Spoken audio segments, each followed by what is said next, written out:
Media बंधुओं, जैसा कि आप लोगों को ये विदित है कि आज मेरा 70वां जन्मदिन है और इस मौके पर सबसे पहले मैं मीडिया बंधुओं व देशवासियों को तथा बीएसपी के सभी छोटे बड़े पदाधिकारियों, कार्यकर्ताओं एवं शुभचिंतकों आदि को भी नव वर्ष सन 2026 की हार्दिक बधाई एवं शुभकामनाएं देती हूँ। साथ ही साथ ये नव वर्ष इन सभी की जिंदगी में अपार तरक्की व खुशहाली आदि लाए, कुदरत से ये भी कामना करती हूँ। इसके साथ ही अब मैं अपने जन्मदिन के संबंध में ये कहना चाहूँगी कि नव वर्ष के पहले महीने में ही आज के दिन अर्थात दिनांक 15 जनवरी को पूरे देश भर में बीएसपी के लोग मेरा जन्मदिन पार्टी व मूवमेंट के हित में इसे जन कल्याणकारी दिवस के रूप में बहुत ही सादगी के साथ मनाते हैं। और इस मौके पर पार्टी के वरिष्ठ लोग खासकर आम जनहित से जुड़ी उन जन कल्याणकारी योजनाओं के बारे में बताते हैं जिन्हें यहाँ यूपी में बीएसपी की 4 बार मेरे नेतृत्व में रही सरकार में शुरू किया गया था तथा उन्हें कांग्रेस, बीजेपी व अन्य विरोधी पार्टियों की सरकारों की तरह अधिकांश सरकारी कागजों में ही दर्ज करा के नहीं छोड़ दिया था, बल्कि जमीनी हकीकत में भी लागू करके दिखाया था, जिनसे फिर यूपी में सर्व समाज में से विशेषकर गरीबों, मजदूरों, बेरोजगारों, किसानों, व्यापारियों, कर्मचारियों, युवाओं, महिलाओं, छात्रों व अन्य मेहनतकश लोगों के साथ साथ यहाँ दलितों, आदिवासियों, पिछड़े वर्गों, मुस्लिम एवं अन्य धार्मिक अल्पसंख्यक समाज के लोगों की भी स्थिति में काफ़ी सुधार आया है। और अब अपने राजनीतिक लाभ के लिए उनमें से कुछ योजनाओं की नकल करके केंद्र व राज्यों की भी सरकारें इनका नाम व थोड़ा स्वरूप आदि बदलकर इन्हें चला भी रही है। लेकिन ये भी सच है कि उनके प्रति इनकी नीयत व सोच सही नहीं होने की वजह से इन पार्टियों की सरकारें इन्हें कोई खास लाभ नहीं दे पा रही हैं। इसके साथ साथ यहाँ मैं ये भी बताना चाहती हूँ कि हमारी पार्टी की रही सरकार द्वारा जिन लोगों के हित व कल्याण के लिए यहाँ असंख्य जन कल्याणकारी योजनाएं शुरू की गई हैं, जिनसे इन्हें काफ़ी लाभ पहुँचा है, उन्हें हमेशा लोगों के दिल व दिमाग में बरकरार बनाए रखने व साथ ही उनमें बीएसपी के प्रति आस्था व निष्ठा आदि बनाए रखने के लिए भी पार्टी व आम जनहित में हर वर्ष की तरह इस वर्ष भी पूरे देश भर में आज मेरा जन्मदिन जन कल्याणकारी दिवस के रूप में मनाया जा रहा है, जिसके लिए मैं पार्टी के सभी लोगों का हार्दिक दिल से आभार प्रकट करती हूँ। साथ ही हमेशा की तरह आज भी मैं अपने जन्मदिन के मौके पर ये बताना जरूरी समझती हूँ कि हमारी पार्टी की रही सरकार ने देश में समय समय पर दलित एवं अन्य उपेक्षित वर्गों में जन्मे हमारे महान संतों, गुरुओं व महापुरुषों में भी खासकर महात्मा ज्योतिराव फूले, श्री छत्रपति शाहू जी महाराज, श्री नारायण गुरु, बाबा साहब डॉक्टर भीमराव अंबेडकर एवं मान्यवर श्री कांशीराम जी आदि को भी विभिन्न स्तर पर पूरा आदर सम्मान दिया है। और इनके नाम पर यहाँ अनेकों भव्य व ऐतिहासिक स्थल बनाए गए हैं तथा इनकी विशाल प्रतिमाएं लगाई गई हैं। साथ ही जनहित में अनेकों विशाल पार्क व गार्डन आदि भी बनाए गए हैं। इसके साथ साथ इनके नाम पर अनेकों नए जिले बनाए गए हैं तथा आम जनहित की भी असंख्य योजनाएं शुरू की गई हैं, जिनके अब अपने राजनीतिक स्वार्थ में विरोधी पार्टियों की सरकारें भी नकल कर रही हैं और जिनकी शुरू से ही इनके प्रति सोच व नियत मुंह में राम व बगल में छुरी की तरह ही बनी रही हैं, जिसमें अभी तक कुछ भी बदलाव नहीं आया है। इतना ही नहीं बल्कि इनके बताए हुए रास्तों पर चलकर ही हमारी पार्टी की रही सरकार ने हर मामले में व हर स्तर पर बहुजन समाज के लोगों को प्राथमिकता देते हुए यहाँ सर्वजन हिताय व सर्वजन सुखाय की नीतियों एवं सिद्धांतों पर आधारित ही सरकार चलाई है। ऐसे सभी संतों, गुरुओं व महापुरुषों को भी आज मैं अपने जन्मदिन के मौके पर पूरे तहे दिल से नमन करती हूँ, जिनके बताए हुए रास्तों पर चलकर ही मैंने देश में यहाँ सदियों से उपेक्षित रहे खासकर दलित एवं अन्य उपेक्षित वर्गों के लोगों को मान सम्मान के साथ अपने पैरों पर खड़े करने के लिए अपनी पूरी जिंदगी भी समर्पित कर दी है। क्यों भाई खांसी बहुत आ रही है, थोड़ा ये माइक भी कम करो, आप थोड़ा सा इधर को हो जाओ और ये दरवाज़ा खोल दो। मेरे ख्याल सफोकेशन हो रहा है मेरे ख्याल आप लोगों को।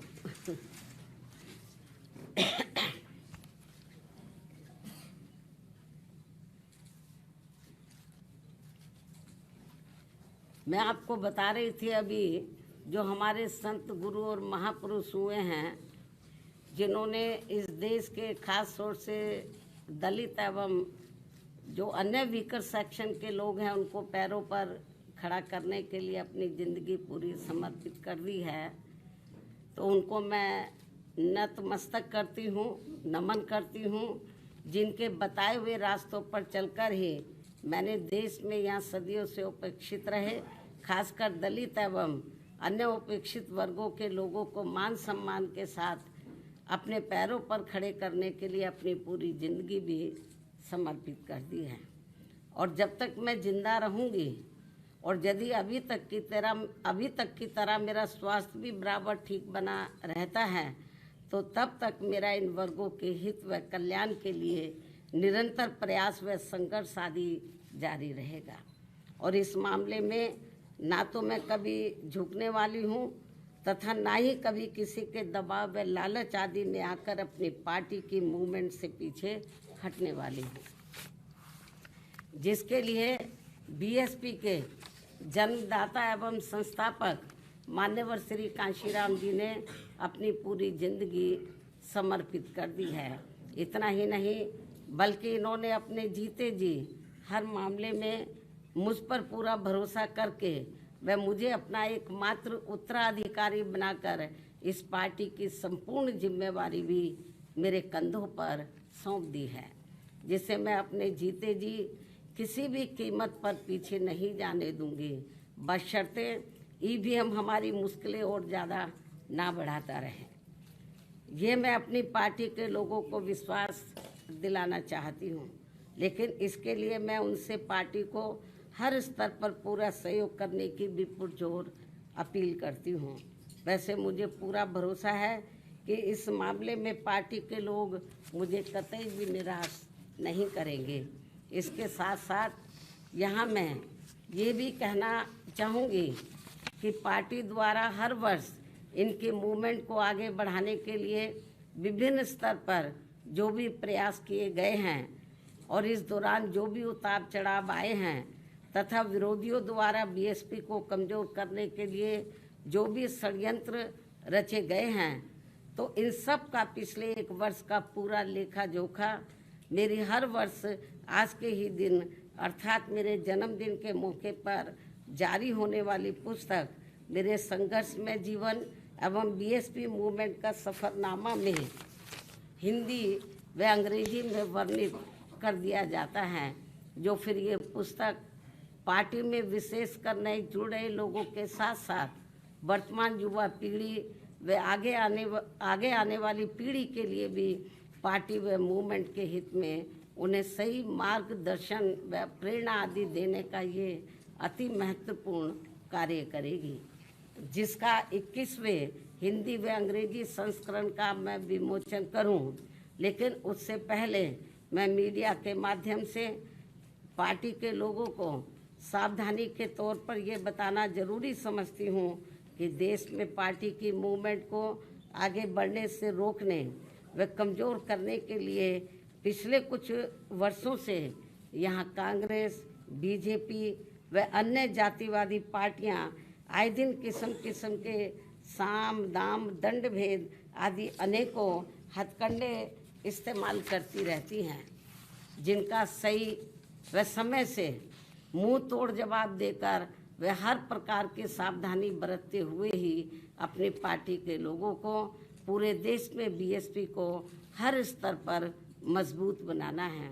और खासकर आबादी के हिसाब से देश के सबसे बड़े प्रदेश यूपी में फिर से यहाँ अपनी पार्टी बीएसपी को सत्ता में लाना भी बहुत ज़रूरी है। हालांकि इस संदर्भ में काफ़ी कुछ विस्तार से जानकारी मैंने दिनांक 9 अक्टूबर सन 2025 को बीएसपी के जन्मदाता एवं संस्थापक मान्यवर श्री कांशीराम जी की पुण्यतिथि के मौके पर यहाँ लखनऊ में इनके सम्मान में किए गए यूपी प्रदेश स्तरीय अति विशाल महा आयोजन में दे दी गई है। उन्हें मैं पुनः दोहराना नहीं चाहती हूँ, लेकिन यहाँ यूपी की आम जनता को सजग व सचेत करने के उद्देश्य से ये कहना जरूरी समझती हूँ कि पिछले महीने सन 2025 में उत्तर प्रदेश विधानसभा के हुए शीतकालीन सत्र के दौरान राजधानी लखनऊ में अकेले बीजेपी के ही नहीं बल्कि सपा व कांग्रेस के भी ब्राह्मण समाज के सभी विधायकों तथा सरकार के मंत्री आदि ने भी एक जगह इकट्ठा होकर अपने ब्राह्मण समाज की वर्तमान बीजेपी की सरकार में भी हर स्तर पर हो रही उपेक्षा तथा इन पर आए दिन हो रही जुर्म जाति आदि को भी लेकर काफ़ी चिंता व्यक्त की गई है और ये स्वाभाविक भी है। जबकि यूपी में हमारी पार्टी ने पिछले कई हुए विधानसभा आम चुनाव में टिकट देने व सरकार बनने पर अन्य वर्गों की तरह ब्राह्मण समाज को भी हर स्तर पर उचित भागीदारी दी है। साथ ही इनके ऊपर किसी भी प्रकार से कोई भी अन्याय अत्याचार आदि नहीं होने दिया है, जिसे ध्यान में रखकर अब यहाँ ब्राह्मण समाज को भी कांग्रेस, बीजेपी व सपा आदि इन पार्टियों के किसी भी बहकावे में नहीं आना चाहिए। वैसे भी अब ब्राह्मण समाज को किसी का भी चोखा बाटी आदि नहीं चाहिए और न ही वे किसी की धमकी से भी डरने वाले हैं,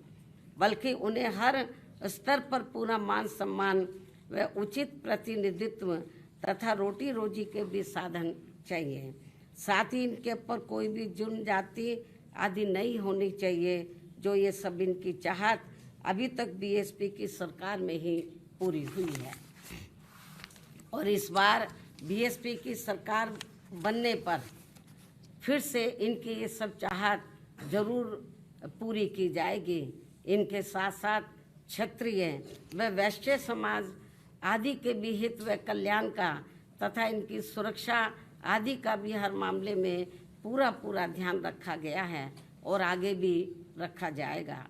वैसे भी हमारी पार्टी की रही सरकार ने हमेशा यहाँ सर्व समाज के हित व कल्याण का हर मामले में वे हर स्तर पर पूरा ध्यान रखा है। खासकर जाट समाज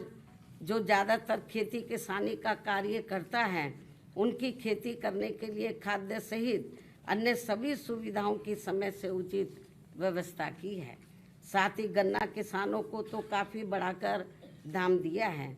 इनकी अन्य फसलों का भी उन्हें उचित दाम दिया है। और अब सरकार बनने पर और अब आगे सरकार बनने पर इनका इसी प्रकार आगे भी जरूर पूरा ध्यान रखा जाएगा। इसके साथ साथ जाट समाज के शिक्षित बेरोजगार युवाओं को भी सभी विभागों में व खासकर पुलिस भर्ती में बिना कोई रिश्वत के उन्हें काफ़ी सरकारी नौकरी भी दी है। अन्य वर्गों की तरह इनके ऊपर भी कोई जुल्म जाति आदि नहीं होने दी गई है। राजनीति में भी इनको उचित भागीदारी दी है और अब इनको भी अपने हित व कल्याण में बीएसपी से जुड़कर अपनी पार्टी बीएसपी की ही सरकार बनाना बहुत ज़रूरी है। इतना ही नहीं बल्कि यहाँ दलितों, पिछड़ों, मुस्लिम व अन्य धार्मिक अल्पसंख्यक समाज के लोगों के हितों का तो बीएसपी की रही सरकार में हर स्तर पर इनका प्राथमिकता के आधार पर विशेष ध्यान रखा गया है और इनके ऊपर कोई भी अन्याय, अत्याचार आदि नहीं होने दिया है। आगे भी इन वर्गों का विशेष ध्यान रखा जाएगा। इसके अलावा हमारी पार्टी की रही सरकार ने किसी के भी मंदिर, मस्जिद व चर्च आदि को भी कोई क्षति नहीं पहुंचने दी है। इस प्रकार से हमारी पार्टी की रही सरकार ने यूपी की आम जनता को हर मामले में व हर स्तर पर काफ़ी बेहतरीन सरकार दी है। हालांकि प्रदेश की आम जनता ने यहाँ कांग्रेस, बीजेपी व सपा आदि का भी शासनकाल देखा है और खासकर सपा के शासनकाल में तो यहाँ अधिकांश गुंडों, बदमाशों, माफियाओं व भ्रष्ट लोगों का ही राज चलता रहा है, जिसमें इनके खुद के समाज को छोड़कर अधिकांश अन्य सभी वर्गों का शोषण होता रहा है।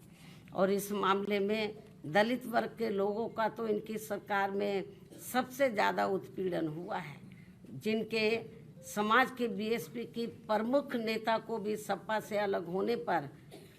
जब गठबंधन की सरकार थी तो सपा से अलग होने पर दिनांक 2 जून सन 1995 को यूपी के लखनऊ सरकारी गेस्ट हाउस में मेरे ठहरने के दौरान वहां सरकारी मशीनरी की मदद से सपा के कई हजार गुंडों व बदमाशों आदि ने जो उस दिन मेरे ऊपर जानलेवा हमला करने का पूरा प्रयास किया है, ये सब भी किसी से छिपा नहीं है। इसके अलावा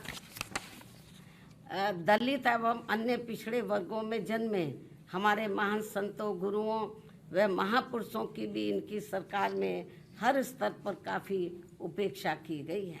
संसद में दलितों के पदोन्नति में आरक्षण से संबंधित लाए गए बिल को भी सपा के सांसदों द्वारा फाड़ दिया गया था। मान्यवर श्री कांशीराम जी के देहांत होने पर इनकी सरकार द्वारा इनके सम्मान में एक दिन का भी राजकीय शोक घोषित नहीं किया गया था।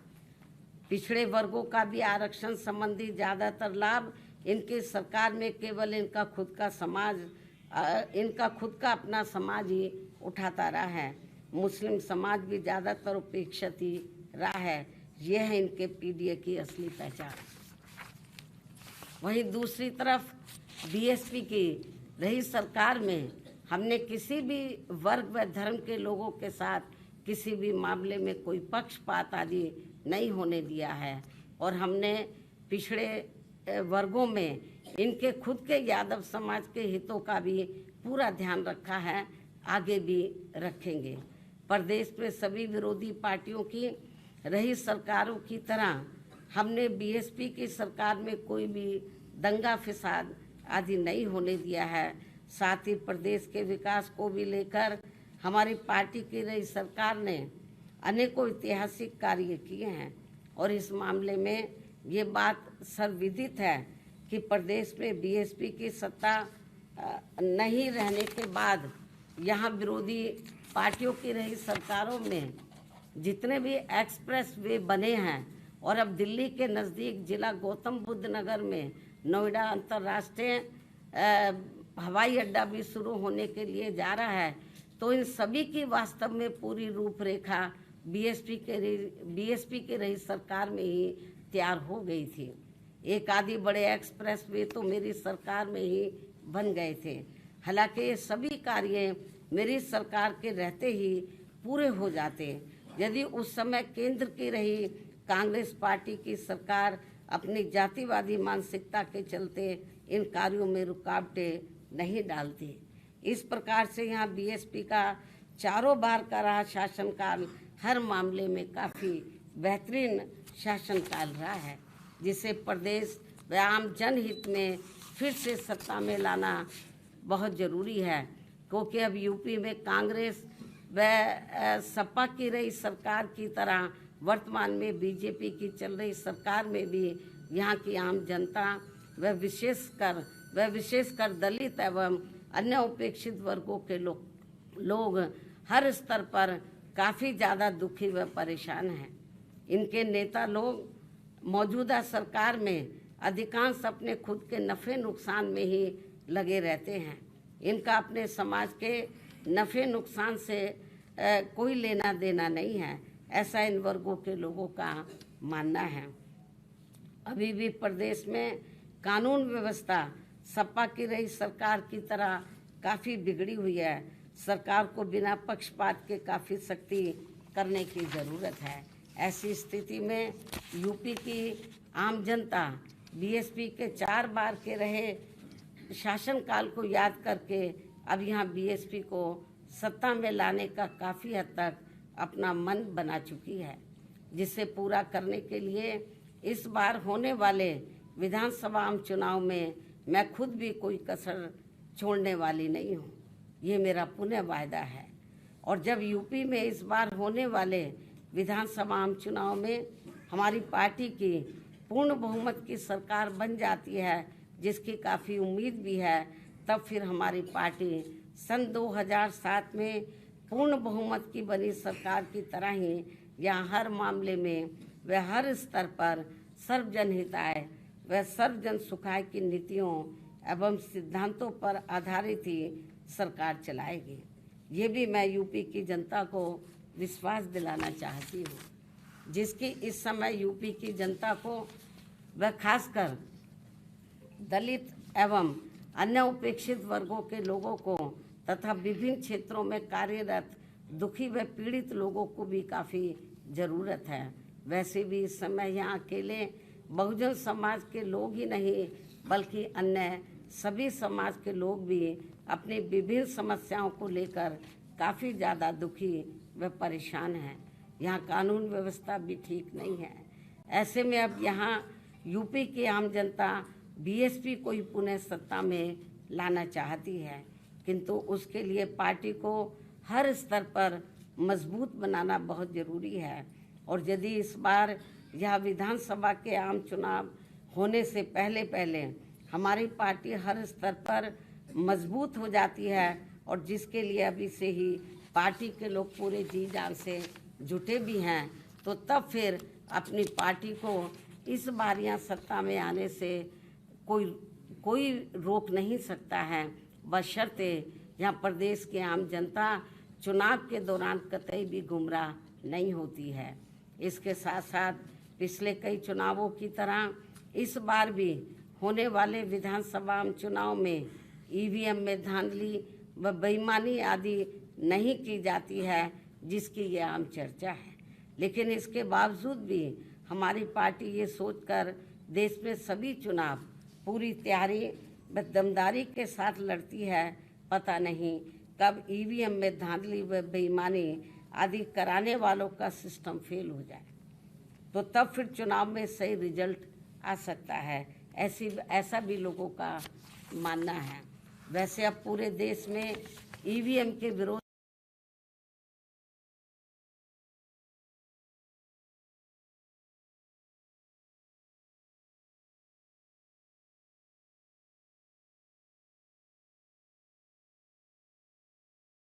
हो चुका है। यहाँ फिर मान्य कोर्ट द्वारा भी इसमें कुछ जरूरी परिवर्तन किए जा सकते हैं। इसलिए हमें उत्तर प्रदेश सहित पूरे देश में अपनी पार्टी को हर स्तर पर मजबूत बनाते रहना बहुत जरूरी है।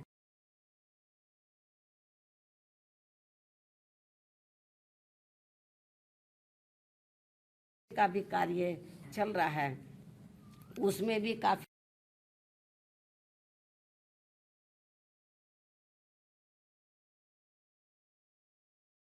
लोगों को काफी सजग रहना है और समय से ये कार्य पूरा भी करना है। इसके साथ ही जहाँ तक गठबंधन करके चुनाव लड़ने का सवाल है, तो इस संबंध में फिर से यहाँ मैं अपनी पार्टी का स्टैंड स्पष्ट कर देना चाहती हूँ कि हमारी पार्टी का गठबंधन करके चुनाव लड़ने के मामले में अभी तक का अधिकांश अनुभव यही रहा है कि गठबंधन करके चुनाव लड़ने से हमारी पार्टी को फायदा कम व नुकसान ज़्यादा होता है तथा इससे पार्टी का वोट प्रतिशत भी काफ़ी हद तक कम हो जाता है। जबकि बीएसपी से गठबंधन करके चुनाव लड़ने वाली पार्टी को पूरा फायदा पहुंच जाता है, क्योंकि गठबंधन में बीएसपी का खासकर दलित बेस वोट तो गठबंधन करने वाली पार्टी को पूरा ट्रांसफर हो जाता है, किंतु उनका विशेषकर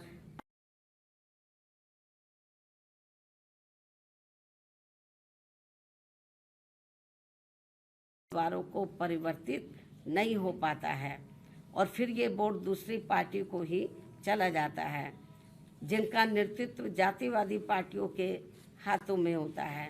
यही मुख्य वजह है कि देश में अधिकांश पार्टियां बीएसपी से गठबंधन करके चुनाव लड़ना चाहती हैं, क्योंकि उनको फ़ायदा पहुंचता है। लेकिन गठबंधन करने के मामले में हमें बीएसपी के हित को भी देखना बहुत ज़रूरी है। ऐसी स्थिति में अब हमारी पार्टी उत्तर प्रदेश सहित पूरे देश में विधानसभा व लोकसभा का भी आम चुनाव अकेले ही लड़ना ज़्यादा बेहतर समझती है और यूपी में जब इस बार चुनाव होगा अकेले ही चुनाव लड़ेगी। कोई गलतफहमी किसी को भी अपने आप में पैदा नहीं करनी चाहिए। इसलिए अब हमारी पार्टी ने उत्तर प्रदेश सहित पूरे देश में सभी छोटे बड़े चुनाव अकेले ही लड़ना ज़्यादा उचित समझा है और अब हमारी पार्टी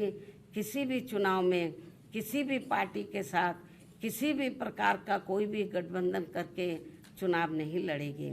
लेकिन इस संबंध में यहाँ मैं ये भी कहना चाहूँगी, जब आगे चलकर हमारी पार्टी को ये पूरा भरोसा हो जाएगा, आपकी नई बात कर रही हूँ, बरसों लगेंगे अभी, जब आगे चलकर हमारी पार्टी को ये पूरा भरोसा हो जाएगा कि बीएसपी से गठबंधन करके चुनाव लड़ने वाली पार्टी अपनी पार्टी का खासकर अपर कास्ट समाज का वोट उनकी जातिवादी मानसिकता व सोच आदि को बदलकर हमारी पार्टी को ट्रांसफ़र करा सकती है, तब फिर उस समय गठबंधन करके चुनाव लड़ने को लेकर जरूर सकारात्मक निर्णय लिया जा सकता है। इसमें बरसों लगेंगे। जब तक ये जातिवादी व्यवस्था रहेगी, मानसिकता लोगों के नहीं बदलेगी, बहुत मुश्किल है। जो फिलहाल हमें यहाँ अभी तक किसी भी पार्टी में ऐसा होता हुआ नज़र नहीं आ रहा है। लेकिन ये भी सच है कि हमारी पार्टी द्वारा अपर कास्ट समाज के जिन लोगों की जातिवादी मानसिकता व सोच आदि को बदल दिया गया है, लेकिन ये भी सच है कि हमारी पार्टी द्वारा अपर कास्ट समाज के जिन लोगों की जातिवादी मानसिकता व सोच आदि को बदल दिया गया है, उनका वोट तो बिना गठबंधन के ही सीधा बीएसपी को मिल जाता है और इनका इस बार पहले से भी उम्मीद है कि इनका इस बार पहले से भी कहीं ज़्यादा ये वोट हमारी पार्टी को जरूर मिल जाएगा। अपर कास्ट समाज का ऐसा पार्टी का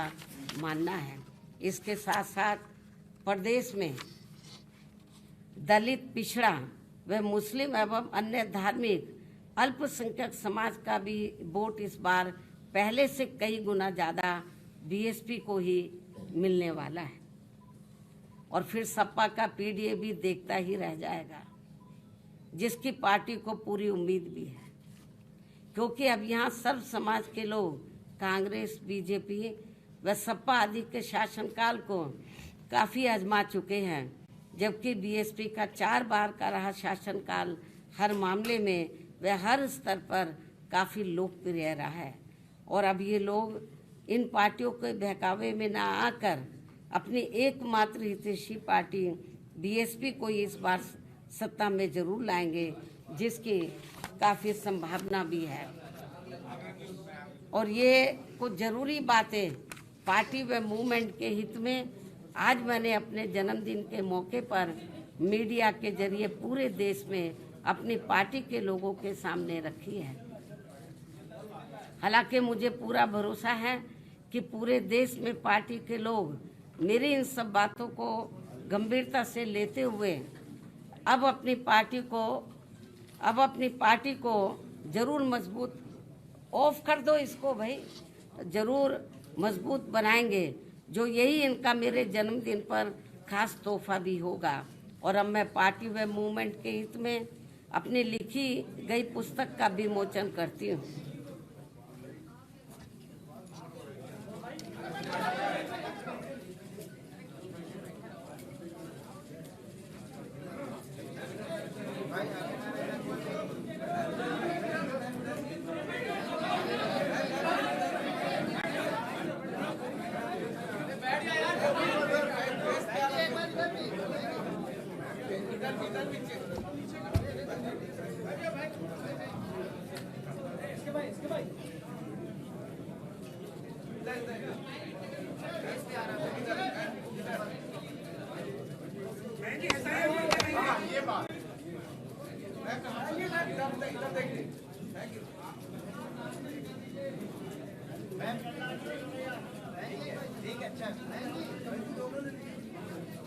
दोनों हाथ में ले लीजिए, दोनों किताबें ले लीजिए।